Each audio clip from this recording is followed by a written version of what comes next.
것을 너희에게 보내리니 너희는 위로부터 능력으로 입혀질 때까지 이 성에 머물라 하시니라. 사실상 같은 말씀이라고 볼 수 있습니다. 그런데 예수님이 하신 말씀에 보면 내게서 들은 바 아버지께서 약속하신 것이라 그러셨습니다. 그러면 제자들이 언제 예수님으로부터 성령의 이 약속에 대한 말씀을 들었을 거 아닙니까? 그러면 그 약속을 언제 들었을까 생각해 보면 지금 말씀드린 대로 누가복음 24장 49절은 사실상 사도행전 1장에 나오는 4, 5절 말씀과 거의 같은 말씀이라고 보면 됩니다. 그렇다면 우리가 생각할 수 있는 것은 두 가지가 있습니다. 하나는 누가만이 기록해 놓은 성령에 관한 말씀이 하나 있습니다. 누가복음 11장 13절이죠. 너희가 악할지라도 좋은 것을 자식에게 줄 알거든 하물며 너희 하늘 아버지께서 구하는 자에게 성령을 주지 않겠느냐 하시니라. 이 말씀이 하나 있습니다. 그리고 또 하나는 요한복음 15장, 16장, 14장, 15장, 16장에 나오는 네 번에 걸친 예수님께서 보혜사 성령에 대하여 하신 말씀들을 우리가 생각할 수가 있습니다. 그래서 예수님이 이렇게 아버지의 약속이라고 말씀하시고 하늘로 가셨는데, 그리고 예수님이 말씀하신 대로 몇 날이 못 되어 너희가 성령으로 세례를 받으리라 그러셨는데, 오순절날 제자들은 마침내 성령으로 세례를 받게 됩니다. 그렇게 되죠. 그래서 그 성령이 임했을 때 오순절에 사도 베드로는 사도행전 2장 33절에 보면 이렇게 설교합니다. 하나님이 오른손으로 예수를 높이심에 그가 약속하신 성령을 아버지께 받아서 너희가 보고 듣는 이것을 부어주셨느니라. 성령의 약속을 너희에게 부어주셨다. 그리스도가 그렇게 하셨다라고 베드로는 설교를 했던 것입니다. 그리고 사도행전 2장 38절과 39절에도 보면 너희가 회개하여 각각 예수 그리스도의 이름으로 세례를 받고 죄사함을 받으라. 그리하면 성령의 선물을 받으리니 이 약속은 너희와 너희 자녀와 모든 먼데 사람 곧 주 우리 하나님이 얼마든지 부르시는 자들에게 하신 것이라. 이 성령에 대한 아버지의 약속이 말이죠, 이렇게 모든 사람들에게까지 이렇게 확대되는 것을 우리가 이 말씀을 통해 보게 됩니다. 예수님이 말씀하셨던 그 아버지의 약속이 마침내 실현된 것입니다. 그런 것이죠.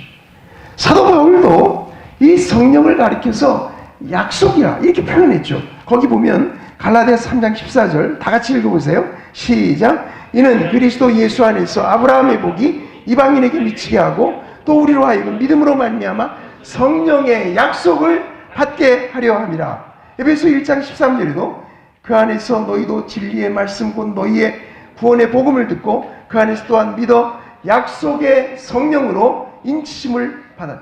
이게 다 약속입니다. 약속입니다. 여러분, 약속은 어떻죠? 반드시 이루어지죠. 우리들의 삶 속에 이루어질 것입니다. 오순절이 물론 성취됐습니다. 그러나 지금도 이 약속이 이루어지고 있습니다. 우리가 그 사실을 잊지 말아야 됩니다. 물론 이 약속은 구약 성경에 이미 여러 선지자들을 통해서 이미 약속되었던 것입니다. 우리가 아는 대로 오순절날 사도 베드로는 그 요엘서 2장 28절 29절에 나오는 이 말씀을 가지고 오순절 성령 강림을 설명하지 않았습니까? 그 후에 내가 내 영을 만민에게 부어주리니 너희 자녀들이 장래일을 말할 것이며 너희 늙은이는 꿈을 꾸며 너희 젊은이는 이상을 볼 것이며 그때 내가 또 내 영을 남종과 여종에게 부어줄 것이다. 이미 선지자들이 예언했습니다. 이사야 선지자도 예언을 했습니다. 이사야 32장 15절 읽어보시죠. 시작. 마침내 위에서부터 영을 우리에게 부어주시니 광야가 아름다운 밭이 되며 아름다운 밭을 숲으로 여기게 되리라. 이사야 44장 3절에도 나는 목마른 자에게 물을 주며 마른 땅에 시내가 흐르게 하며 나의 영을 내 자손에게 나의 복을 내 후손에게 부어주리니. 에스겔 선지자도 역시 이 성령에 대한 약속을 예언했습니다.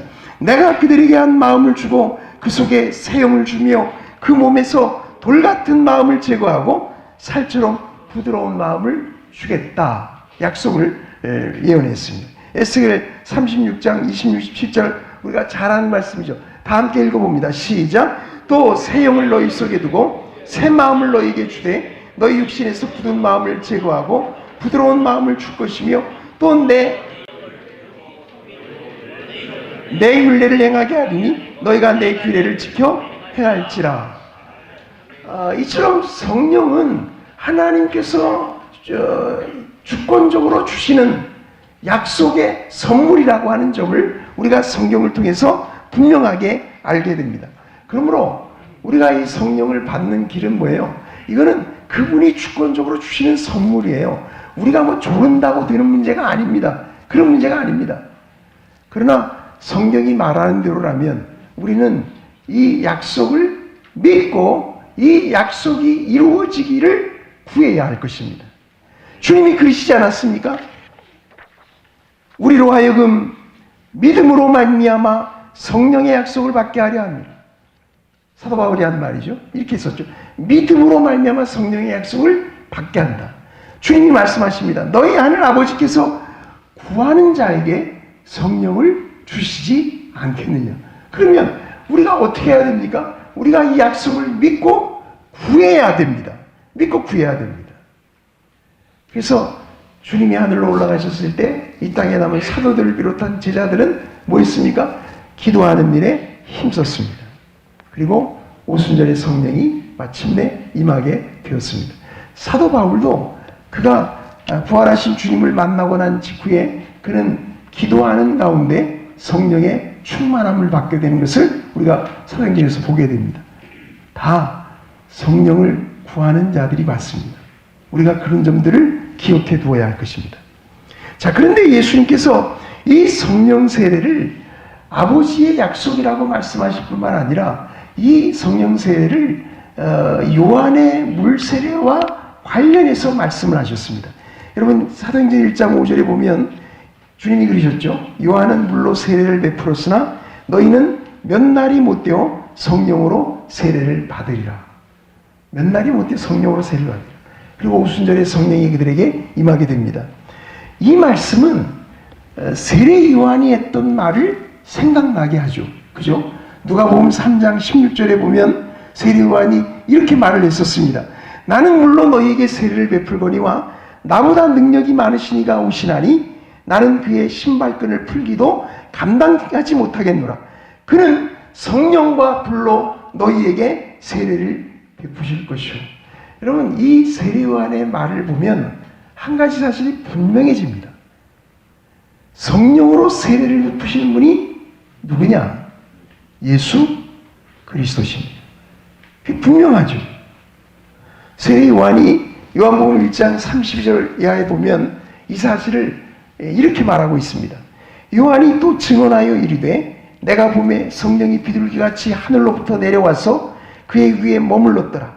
나도 그를 알지 못하였으나 나를 보내어 물로 세례를 베풀라 하신 그이가 나에게 말씀하시되 성령이 내려서 누구 위에든지 머무는 것을 보거든 그가 곧 성령으로 세례를 베푸는 이인 줄 알라 하셨기에 내가 보고 그가 하나님의 아들이심을 증언하였노라 하니라. 그러니까 세례 요한은 하나님으로부터 이 그리스도께서 성령을 베푸시는 분이라는 사실에 대하여 지시를 받고 알게 되었던 것이고 그걸 이렇게 증언하는 것입니다. 그래서 오순절날 성령이 임했을 때 베드로가 그렇게 말을 한 것입니다. 하나님이 오른손으로 예수를 높이심에 그가 약속하신 성령을 아버지께 받아서 너희 보고 듣는 이것을 부어 주신 것이다. 누가요? 예수 그리스도께서 성령을 부어 주셨다. 이렇게 말하는 것입니다. 그러니까 성령 세례라는 말을 우리가 많이 쓰는데 그냥 편하게 쓰니까 성령 세례라는 말은 성령께서 주시는 세례가 아니라 예수 그리스도께서 성령으로 주시는 세례라. 그런 점을 우리가 분명히 알게 됩니다. 여기서 우리가 기억을 해야 됩니다. 이 성령 세례라고 하는 것은 예수님의 삶과 죽음, 부활과 승천 그 연장선 위에 있다는 사실이에요. 여러분이 사도행전 2장을 읽어보시면 베드로가 오순절에 설교를 할 때 거기 그렇게 돼 있죠. 예수님의 삶을 얘기하고, 그 다음에 죽음을 말하고, 그 다음에 부활을 말하고, 그 다음에 승천을 말하고, 그 다음에 성령을 부어주신 것을 말하는 것을 보게 됩니다. 그러니까 이 성령을 부어주신, 이 성령으로 세례를 베푸신 이 사건은 예수님의 그 생애의 모든 사건들과 연결되어 있다는 사실을 잊지 말아야 된다. 그런 말입니다. 따라서 우리가 오순절 성령 세례를 생각할 때 이 사건을 예수 그리스도와 관련해서 생각한다는 게 매우 중요하다는 사실입니다. 왜냐하면 예수 그리스도의 삶과 죽음, 부활과 승천이 구속사에서 반복될 수 없는 것처럼 오순절 성령 세례 역시 그렇기 때문에 그 점을 우리가 기억을 해 두셔야 됩니다. 그 싱클레어 포거슨이 쓴 책에 보면 그걸 이렇게 설명을 했어요. 잘 설명을 했는데 거기 한번 보시면요, 이렇게 돼 있죠. 우리가 오순절을 동떨어진 성령의 사건이라거나 첨가된 것으로 보지 않고, 이 말이 중요해요. 그리스도의 사역의 한 측면으로 볼 때 모든 것이 더욱 분명해진다. 이것은 즉위식의 가시적 표현이다.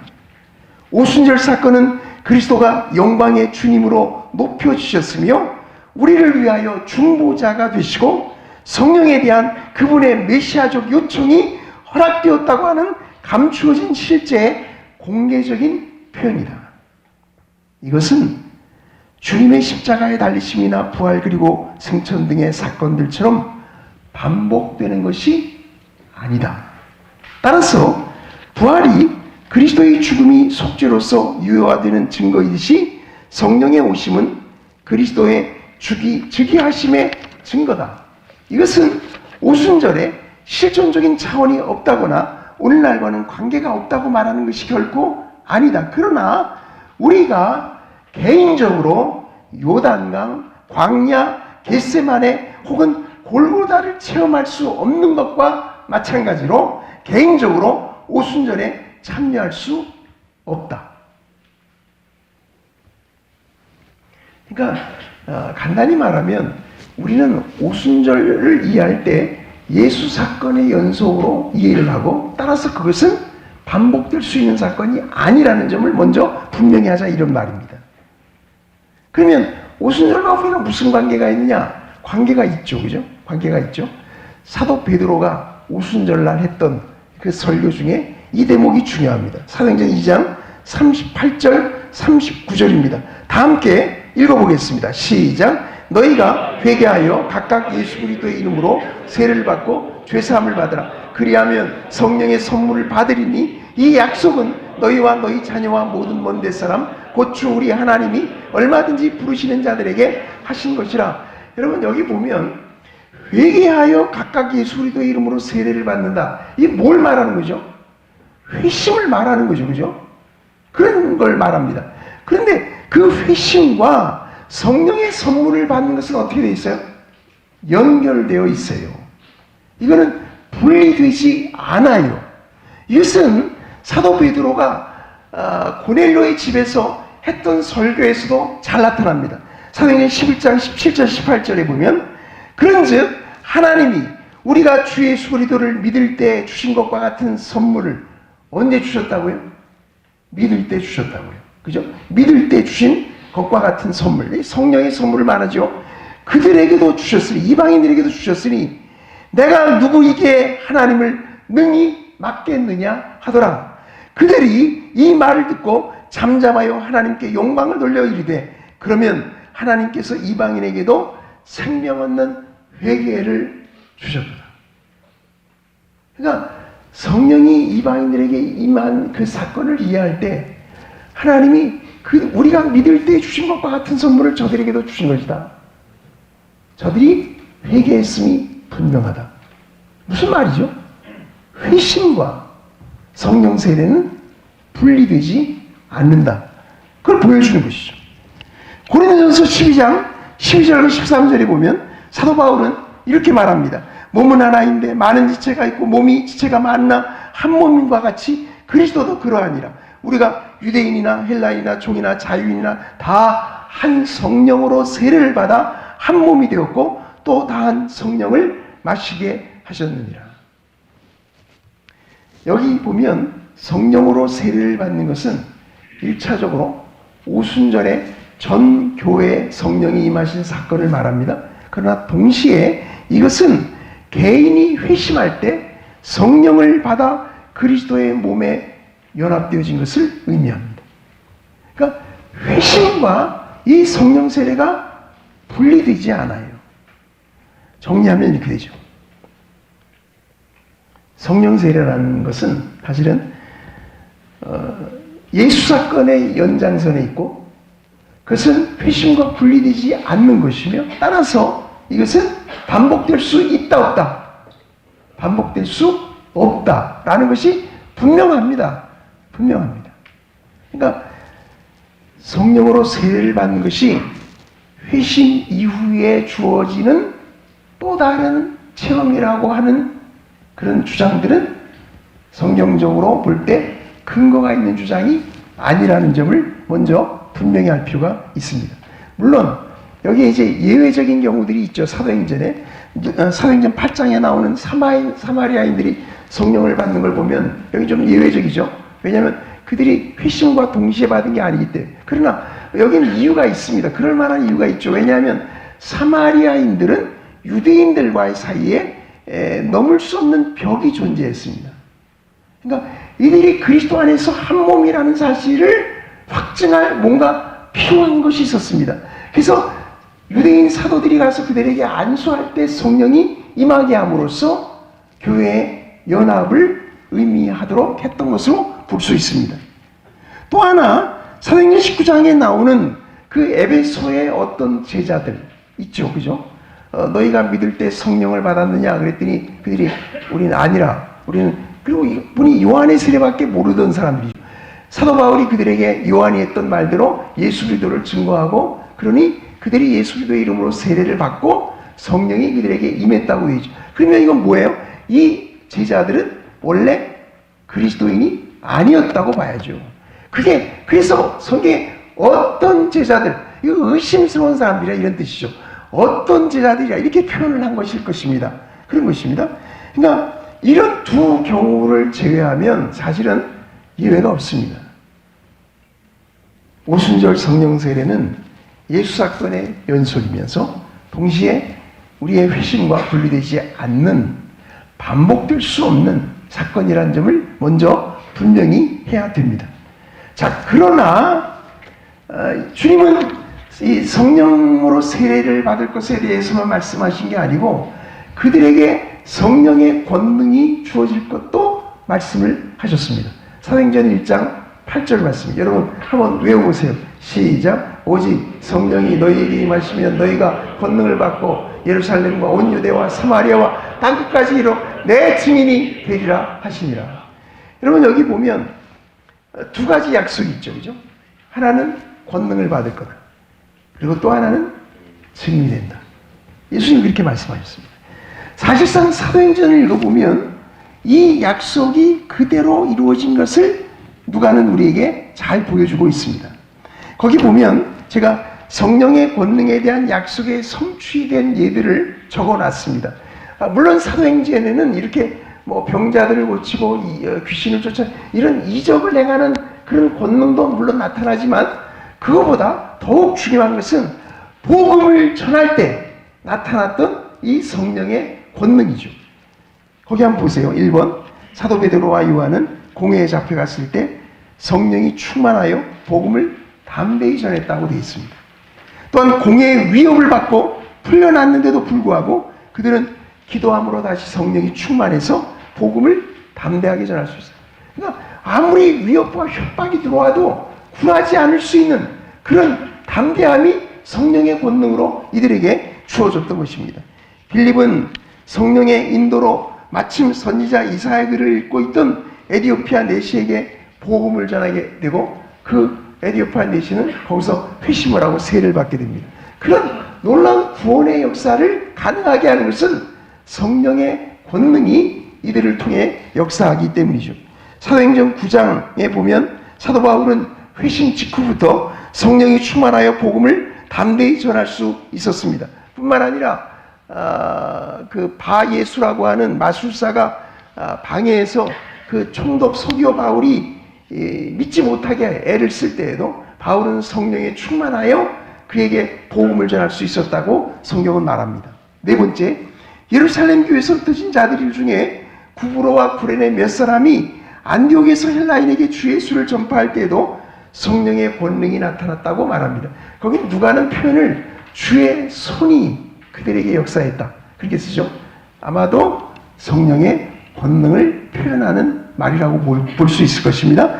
자, 뿐만 아니라 예수의 증인에 대한 그 약속이 성취된 예들도 거기에 쭉 나옵니다. 보시면 오순절날 사도 베드로가 외치죠, 그죠?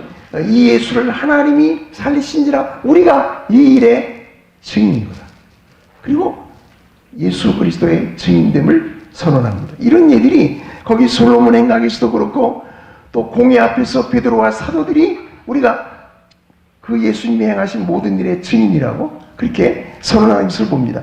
가이사라 고넬로의 집에서도 베드로가 그렇게 말을 하죠. 비시디아 안디옥 회당에서 사도 바울이 말하면서 갈릴리에서 예루살렘으로 올라갔던 그 제자들이 바로 예수의 증인이라고 그렇게 설교하는 것을 보게 됩니다. 물론 사도 바울 자신도 예수의 증인으로 부름을 받았다고 사도행전은 우리에게 말해주고 있습니다. 이런 얘기들이 쭉 기록이 되어 있습니다. 자, 그런데 제가 이제 여러분에게 말씀드리려고 하는 것은 뭐냐면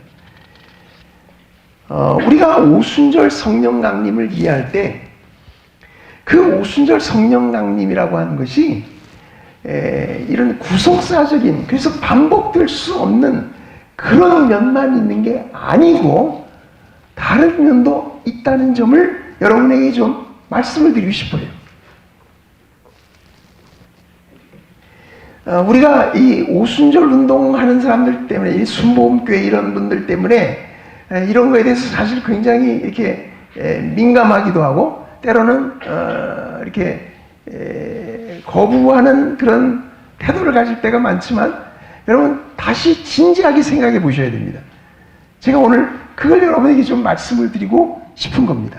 거기 한번 보시면 이렇게 돼 있죠. 한편으로 오순절은 예수 사건의 연속, 다른 말로 하면 구속사의 사건으로서 반복될 수 없다. 다른 말로 하면 사도행전 1장 4절과 5절의 성취로서는 이거는 반복될 수 있는 사건이 아니다. 그런 말입니다. 그렇지만 다른 한편으로 오순절은 권능을 받은 사건, 다른 말로 하면 실존의 사건으로 반복될 수 있다. 사도행전 1장 8절의 성취로서의 오순절은 반복될 수 있는 측면을 갖고 있다는 사실. 여러분이 주목해 보셔야 합니다. 우리가 사도행전을 읽어보면 사도들이 오순절날 성령의 충만함을 받았다고 되어 있잖아요.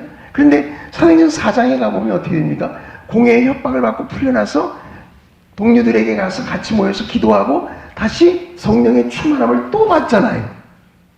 그리고 복음을 담대히 전하잖아요. 분명히 이건 반복되고 있는 것을 보여줍니다. 그걸 놓치지 말아야 됩니다. 그거는 지금 우리들에게도 일어납니다. 그런 성령의 권능이 오늘날 우리들에게도 역사한단 말입니다. 사도 바울의 경우에도 사도행전 9장 17절에 보면 사도 바울이 성령으로 충만함을 받지만 그 한 번만이 아니에요. 아까 얘기한 바예수라고 하는 마술사가 서기오 바울 총독에게 복음 전하지 못하도록 방해할 때에도 또다시 바울이 성령의 충만함을 입어 담대하게 복음을 전하게 됩니다. 성령의 권능의 역사는 반복이 되고 있다는 사실이에요.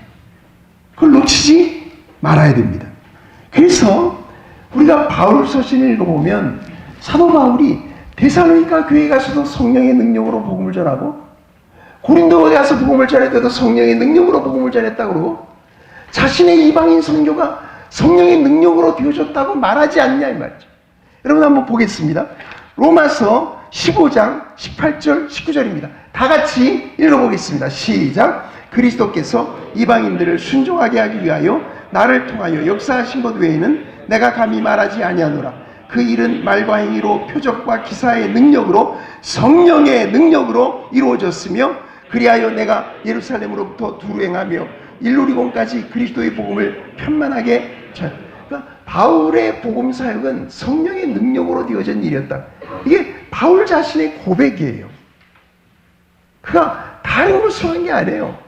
그 성령의 능력을 의지하고 그는 이방인 선교를 수행해 갔던 것입니다. 고린도전서 2장 4절 다 같이 시작. 내 말과 내 전도함이 설득력 있는 지혜의 말로 하지 아니하고 다만 성령의 나타남. 고린도에서 그렇게 했다는 거 아닙니까? 바울이 한 번만 그런 게 아니고 바울은 어느 곳을 가든지 성령의 능력에 의지하여 복음을 전했다라고 말하는 것입니다. 데살로니가전서 1장 5절도 읽습니다. 시작. 이는 우리 복음이 너희에게 말로만 이른 것이 아니라 또한 능력과 성령과 큰 확신으로 된 것입니다. 우리가 너희 가운데서 너희를 위하여 어떤 사람이 된 것은 너희가 아는 바와 같으니라. 그러니까 사도 바울은 자신의 복음 사역을 말할 때 나는 성령의 능력으로 행했다. 그게 핵심이에요. 핵심이에요. 왜 바울의 사역에 열매가 풍성했느냐? 왜 바울의 사역에 하나님의 역사가 임했느냐? 그것은 그가 자신의 언변이나 자신의 재능이나 자신의 학식이나 그런 걸 소하지 않고 성령의 능력에 의지하여 그 일을 했기 때문에. 여러분 오늘날 우리들도 성령의 능력을 의지하여 행한다면 하나님께서 우리를 통하여 그분의 놀라운 능력의 역사를 나타내 주실 것입니다.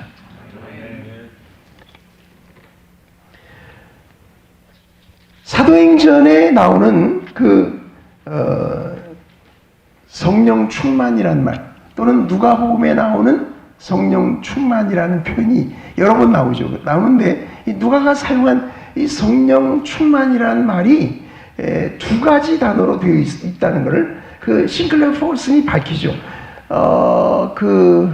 제가 지금 빨리 생각이 안 나는데 조직신학 구원론 쓰신 적이 한 권 누구죠? 제가 생각이 안 나요. 예? 후쿠마 같은 사람은 이걸 이제 셋으로 구분을 하긴 하지만 사실상 거의 같습니다. 같은데 싱클레어 포슨은 단순하게 이렇게 둘로 구분했습니다. 거기 한번 보시면 지속적인 상태를 말하는 플레이로 계통의 말, 그러니까 동사로 쓸 때도 있고 형사로 쓸 때도 있는데 이런 지속적인 상태를 말할 때 플레이로 계통의 말을 써서 성령 충만이라 이렇게 썼습니다. 뿐만 아니라 개인의 독특한 충만의 체험을 말할 때 누가는 핀플레임이라는 동사를 구별했습니다.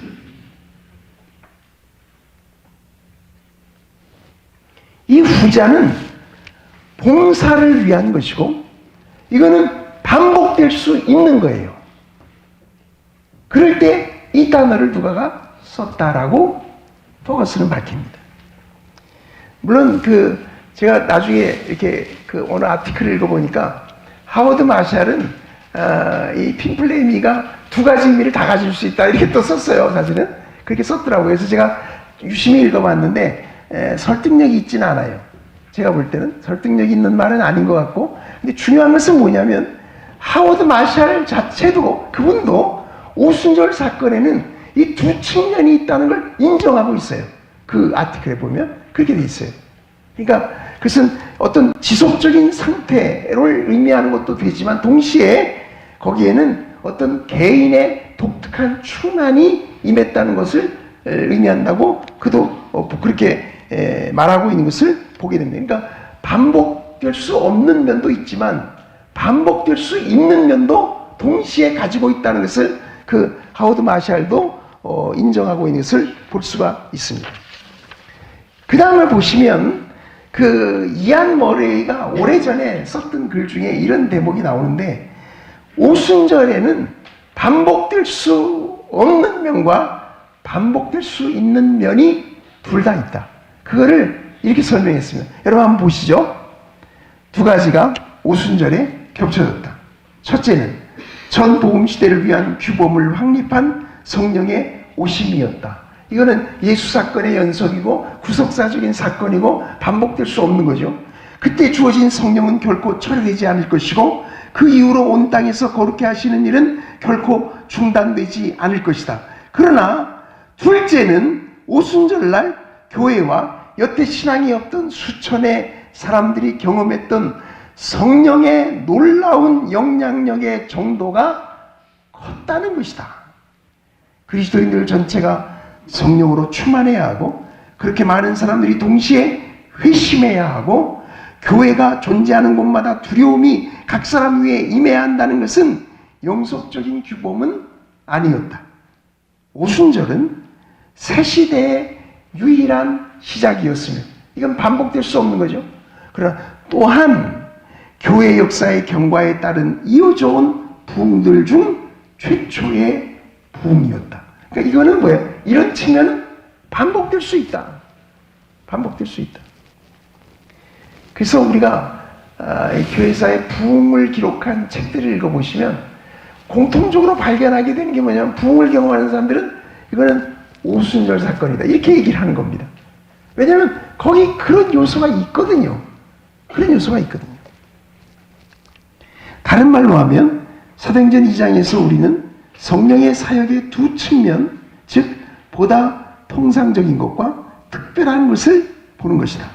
이 두 가지는 본질에 있어서는 다르지 않고 정도에 있어서만 다를 뿐이다. 그래서 오순절에 부어진 그 성령이 장래의 모든 신자들에게 그들의 구원과 성화를 위해 주어질 것이라는 점을 신약 성경이 확증할 때 그것은 이제부터 회심 시에 성령은 변함없이 같은 정도로 주어질 것이라는 주장으로 이해돼서는 안 된다.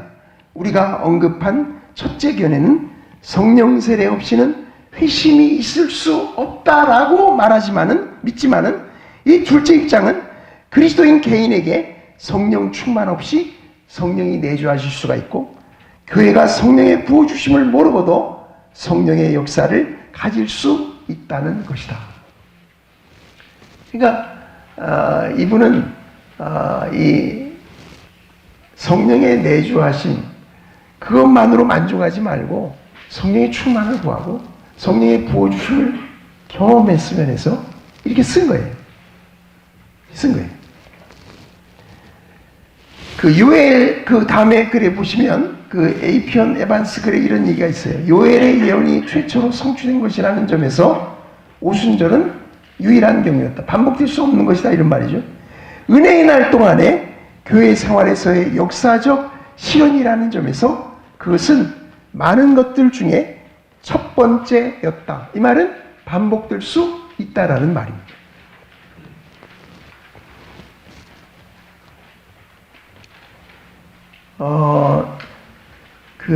여러분이 존 스토트가 쓴 그 성령 세례와 성령 충만인가요? 뭐 그런 제목인가? 하여튼 그 책을 보시면 존 스토트도 사실은 이 두 가지 차원이 있다는 것을 알고 있었어요.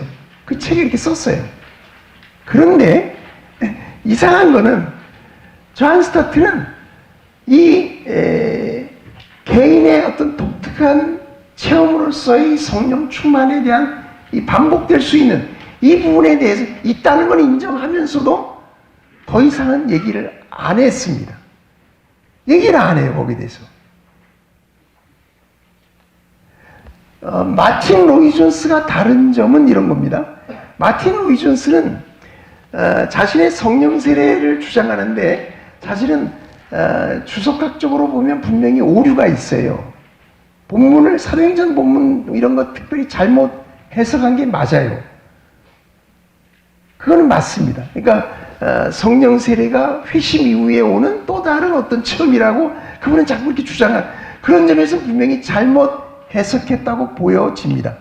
그러나 로이 존스가 말하고 싶었던 것은 뭐냐면 후속사적인 사건으로서 한 번 단회적인 반복될 수 없는 그런 오순절 성령 강림 말고 우리 성도들의 삶 속에 성령이 특별한 능력으로 임하시는 그런 체험이 가능하다는 걸 그는 강조하고 싶었던 거예요.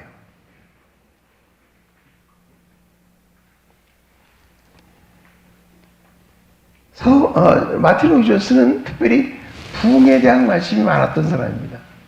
그는 자신도 부흥을 굉장히 사모했고 그런 사람인데 그는 그런 점에서 사실은 이 성령 세례를 강조하려고 했던 거예요. 근데 사실은 제가 처음에 말씀드린 대로 성령 세례라는 말은요, 사실은 그런 예수 사건에 연속되는 것이고 반복될 수 있는 게 아니에요. 그러나 그 오순절 사건에는 분명히 반복될 수 있는 측면이 있었다는 점에서 우리가 이 성령의 권능을 사모해야 합니다. 여러분 그렇지 않습니까? 너희가 몇 날이라도 성령으로 세례를 받으리라. 그 오순절 성령이 임함으로 이루어졌습니다. 그게 또 이루어지는 게 아닙니다. 물론 그것은 우리의 회심과 함께 또 경험하게 되지만 말이죠. 그러나 중요한 것은 뭐냐면 우리가 회심하고 이미 성령을 받았다고 하더라도 성령의 권능이 주어지는 것은 얼마든지 반복될 수 있습니다. 우리가 그것을 구하고 사모해야 합니다. 그런데 우리 좀 보수적인 입장에 있는 사람들이 너무 이 부분에 대해서 닫혀 있지 않는가 하는 생각이 들 때가 많습니다.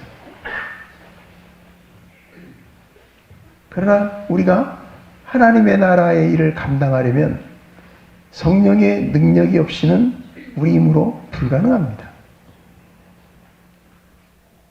한 영혼을 복음을 통해 변화시키는 일이라는 것이 그 어떤 논리나 언변이나 학식으로 불가능한 일입니다. 성령의 역사 없이는 불가능한 일입니다. 저는 그 전도사 시절에 이제 목회를 잘 하시고 또 이제 목회를 다 마쳐서 은퇴하시고 이런 분들이 하시는 얘기를 종종 들으면서 의아했던 말이 있어요. 그게 뭐냐면 목회를 하고 나서 드는 느낌이 뭐냐면 하나도 사람은 안 변하더라. 하나도 사람은 안 변하더라. 그런 말들을 이렇게 하시더라고요. 나는 이게 무슨 말인가 그랬는데 그게 이제 그분들의 솔직한 말씀이죠. 그러니까 그만큼 사람이 변한다는 게 어렵다 이 말이에요. 그러나 그 일은 성령의 능력으로 가능합니다. 우리가 선교 현장에서든지 목회 현장에서 한 영혼이 주님께로 돌아올 때 그 일이 어떻게 이루어지느냐? 그것은 성령의 권능으로 이루어집니다. 우리가 그 일을 사모해야 됩니다. 사모해야 됩니다. 마틴 로이조스가 그걸 이렇게 사모했는데 사실 이분은 그런 경험이 사실 많이 있었죠. 여러분 로이존스의 전기나 이런 걸 한번 꼭 좀 읽어보시면 좋을 것 같아요.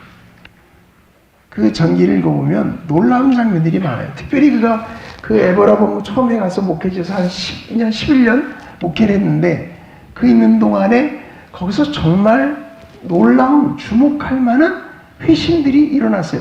도저히 변할 수 없는 사람들이 주님께로 돌아오는 일들이 거기서 일어났어요. 그게 기록이 다 있습니다. 그들이 모여 기도회를 갔습니다. 그 시골교회 이 예배당의 한 절반도 안 될 것 같아요. 제가 이렇게 봐서는. 그 규모가 실제 한 절반 될까요? 이렇게. 길이는 이것도 안 되죠. 근데 그런 예배당이에요. 근데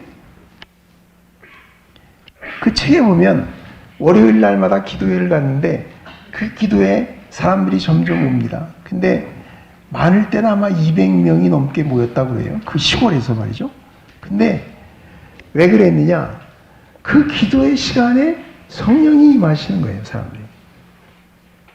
영국은 기도회를 어떻게 하냐면 우리 같이 이렇게 통성 기도를 하는 게 아니고 이렇게 기도회로 모이면서 이제 한 사람씩 이제 기도를 시키는 거죠. 이제 자발적으로 원하는 사람이 일어나서 자기가 기도를 인도합니다.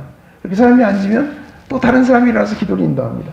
그러다가 기도가 끊기면 목사님이 찬송을 부르기도 하고 그러면 또 다른 사람이 또 일어나서 기도를 합니다. 이런 식으로 기도를 하는 겁니다. 근데 그 기도하는 그 기도 속에서 사람들은 성령의 그 역사를 경험하곤 했던 거예요. 그러니까 월요일이 되면 사람들이 몰려오기 시작하는 거예요.